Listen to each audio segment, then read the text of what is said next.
People are always fascinated by giant monsters, talking about dragons, dinosaurs, all those things. But there's something different about the ones with tentacles. In this video, we'll break down the 15 biggest squid and octopus monsters from movies, and they're ranked from barely manageable to how is this thing even real? Diving right in at number 15, we've got a creature that doesn't even live in the ocean. This creature is none other than the insectoid cephalopod from the 2010 sci-fi film Monsters.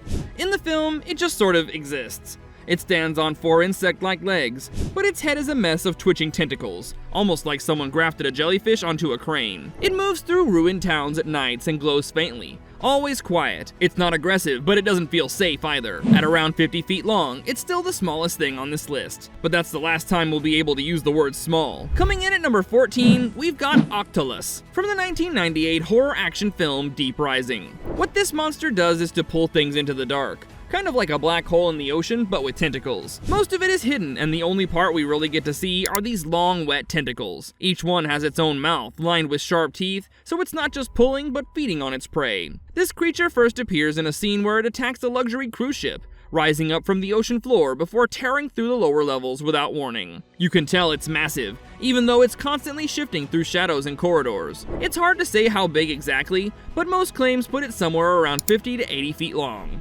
At number 13, we've got the Giant Squid from the 1954 classic 20,000 Leagues Under the Sea. It shows up near the end of the movie and attacks the submarine Nautilus during a storm. It looks like a real squid, only way too big. Nothing magical or mutant about it. Its tentacles wrap around the hull like cables, and for a moment, it actually pulls the entire submarine underwater. Most estimates put its size somewhere between 70 to 80 feet long. Coming in at number 12, we have the tentacles from Planet X, seen in The Mist. Similar to the one from Deep Rising, where we only glimpse the tentacles, except it feels like whatever is on the other end is even bigger this time. They're memorable for their flesh-colored limbs that are lined with rows of suckers and spikes. They slither out of the mist and yank people out of sight. They're clearly part of something much bigger, but we never get to see the full body. Those tentacles alone could be anywhere from 50 to 150 feet long. But wait till we get to the top 10, where we actually start seeing the monsters in their full glory. At number 11, we've got the giant octopus from King Kong vs. Godzilla. This octopus has no alien origins or fancy background. It appears in a quick scene, crawling over a village in search of a barrel or something it most definitely shouldn't be consuming. Kong then shows up and the two engage in what feels like a slippery bar fight for a bit. Here, there's no mystery. You see all of it. Big head, classic look with long tentacles. It's recorded at around 100 feet long, and it earns its spot for sheer size alone. Now, number 10 is a bit more aggressive. This is the Meyer Squid from Kong Skull Island. This entry is also referred to as the River Devil, maybe because it has its star moment waiting camouflaged in the river. It's red, spiny, and strong enough to drag a giant ape under. And it's clear this thing means business, as it nearly got Kong after it snapped its tentacles out of nowhere. Size ranges between 90 and 110 feet, depending on which shot you're looking at. Number 9, Gazora from Space Amoeba. This is a giant mutant cuttlefish. Not just any old cuttlefish. On land, it stomps like it uses gravity, swinging its tentacles like giant whips. Its design is classic Toho style, with rubbery skin, oversized eyes, and slow but menacing movements. Gazora also produces a type of cooling gas, which nobody really understands, but it seems to help it survive in hot surroundings. That and alien mind control. At 100 feet tall, it would be sufficient to destroy a building should it lean in the wrong direction. Number 8 comes from Gamera vs. Verus and is called, well, Verus. This one is a little more orderly. Still a cephalopod kaiju, but considerably more coherently put together. It walks straight, launches its tentacles like weapons, and features a sharp beak-like head that would seem to be able to cut steel. Not something you hear every day, but it can survive on land, underwater, and in space. And it begins to seem less like a sea creature and more like a mobile natural disaster when you know it's 315 feet tall. We still have to warm up though.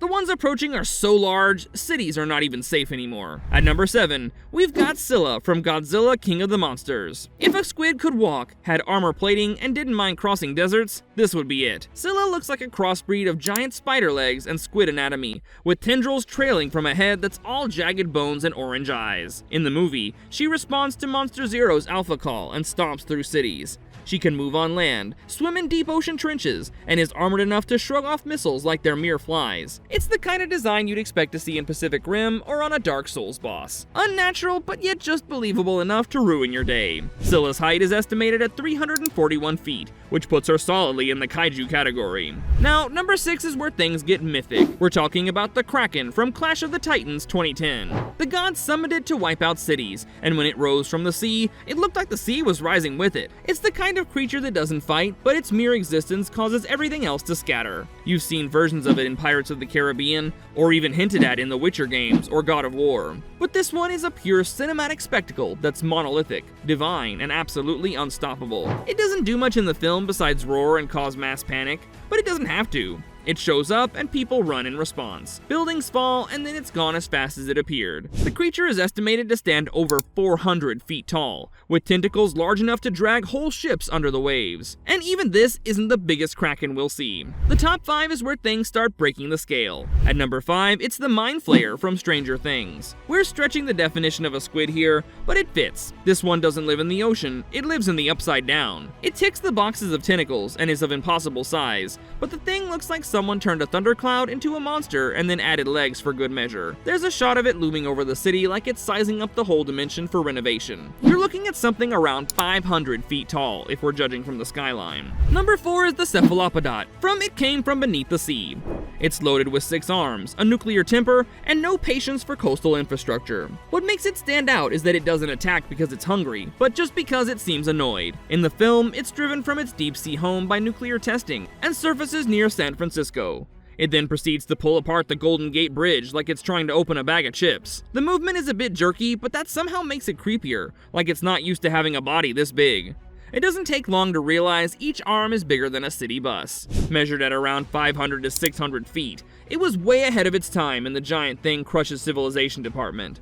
Alright, we've hit the top 3. From here on out, we're not just talking about giant sea creatures, but about cinematic and legendary sea gods. Coming in at number 3, it's the Kraken from Pirates of the Caribbean. Some official sources claim the thing was over 1,400 feet long, but if you've watched the films, then it's safe to say that while it's big, it's not that big. More grounded estimates put it closer to 500 to 600 feet, which is still enormous enough to yank a galleon into the deep like it's nothing but a bathtub toy. But maybe what's even more eerie is the fact that Davy Jones can just whistle and call it. Number 2 is the Singing Kraken from Hotel Transylvania 3. Finally a giant sea monster that's not out for blood.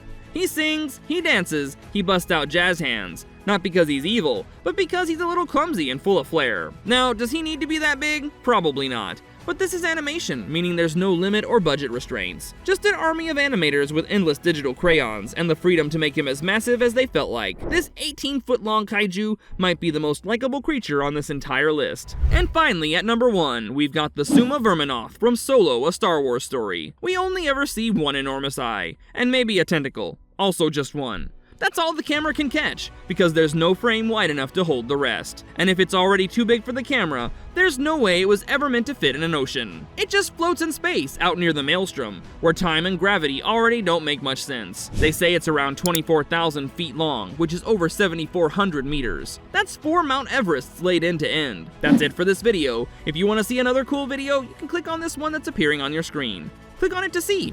Go ahead, click it.